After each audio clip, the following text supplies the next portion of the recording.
There's a moment that every leader faces. It's small, it's fast, and most people don't even notice it. It's the moment between what happens to you and how you respond. And in that moment, your leadership is decided. Not by rank, not by title, not by your experience, but by what you do next. We like to think leadership is about having answers. We admire people who are decisive, who move quickly, and who take action. But what if I told you that the most dangerous leaders act too fast? Because speed without clarity is just a reaction. And reaction is almost always driven by emotion, not intention. So think about it. We've all been in a situation, or we've known someone in a situation where something doesn't go according to plan. Something challenges you, something unexpected happens, and plans fall apart. And almost instantly, we feel something. Frustration, embarrassment, anger, pressure.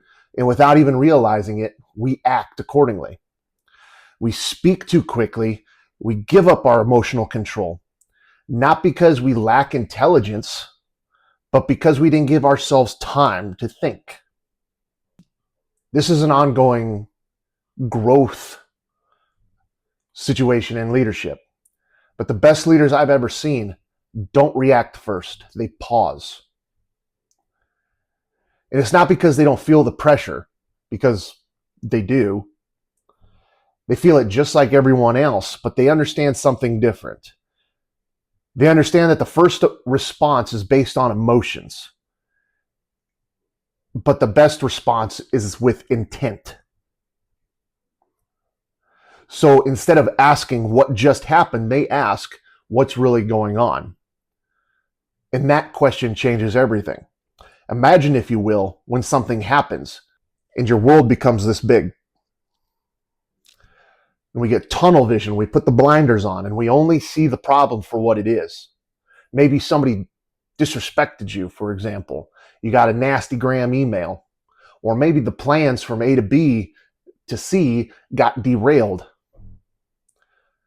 And instead of seeing for what it is, our world, we put the blinders on and our world gets this big. And we make those knee-jerk reactions. But if we just take time to think and break that tunnel vision and understand what's going on, our world goes from here back to where it needs to be. And we can see the situation for what it is. And maybe it's really not as bad as we thought it was. So then we can respond accordingly.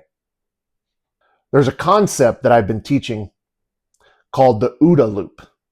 Observe, orient, decide, and act. And it's a continuum. What's fascinating about it is it's not the action. It's everything that comes before it. First, you have to observe. You have to take in everything that's going on. You have to gather all of the pertinent information. And then you have to orient yourself. You have to step back and make sure that you're pointed in the right direction. What does this mean? What am I missing? What assumptions am I making? You're gathering your facts, your assumptions, and you're synthesizing all of the information that you're gathering into pertinent information and relevant information. Only then can you decide what to do by developing courses of actions. You choose the correct courses of action and then you act upon it. And then after you act, as you're progressing through, everything changes. And so then you have to continuously observe, continuously orient, continue to develop courses of actions, and continue to act. Most people skip that and they just jump straight into action. And there's nothing wrong with being decisive, as long as you fully understand enough of the information that's being presented in order to make that decision. Because when you skip all of the understanding, you sacrifice effectiveness. You see, when I was in Special Forces, I learned about the military decision-making process, where we get our mission and we have to clearly define what that mission means to us. Our mission statement, what is our role in this? And then we have to determine what our facts, what our assumptions are, and we have to answer those assumptions to make them into facts to confirm or deny them. right? And then we have to come up with courses of actions where we're still accomplishing the mission, but differently. And then we have to pick the correct course of action. And then once we pick that course of action, then we have to come up with the actual execution plan. And along that execution plan from point A to point B, we have contingencies and B to C contingencies and so on and so on and so on until mission complete. And it's no different. If I'm going out somewhere, I want to fully gather all of the information. What time of year is it? Like, what's the, like, for example, if I'm going hunting in the Rocky Mountains or I'm going camping or whatever, what's the weather going to be like? Where, where is my help going to come from? If what if I get hurt from here to here? How are we going to respond? Where is that decision line to where we abort mission, and come home? Little things like that. So then when the situation arises, we have a plan for it and we can react accordingly. So just again, when we jump straight into the action without understanding, then we're without the things that we properly need in order to be effective. And so we sacrifice that effectiveness or efficiency. And we don't rush because we're careless. We rush because we're uncomfortable. You can call it a survival mechanism. When somebody makes you feel uncomfortable, you want to be comfortable. When something makes you hurt, you want to feel good. It's a survival thing. We want to look confident in front of others. We want to know, as a leader, we want to look confident. We want to appear as though we have all of the answers when people are looking to us for those answers. And we don't want to appear uncertain. But real leadership isn't about appearing certain. It's about being thoughtful. Because the truth is, whether you're right or wrong, you're right. Except one direction can be fast and wrong, and the other one you can take a second, a tactical pause, and be effective. When I was young in the infantry, and we were getting ready to go on our first deployment, you always hear that hesitation kills, indecisiveness kills. If I hesitate, I can get people killed. And there's truth in that, of course. However, I can also not hesitate and get killed. An extreme example, but I think that's the difference between A and B.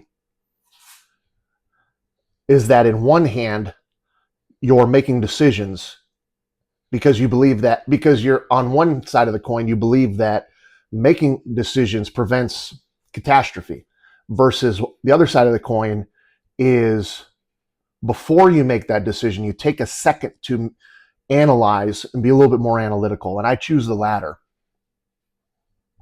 And over time, those two paths lead to very different outcomes. So the next time something happens and you feel that pressure to respond immediately, just take a second, just pause. Talk to somebody, talk it out. Ask yourself, what do I actually know right now? What don't I know? What am I assuming? What happens next if I choose this? You don't need more time.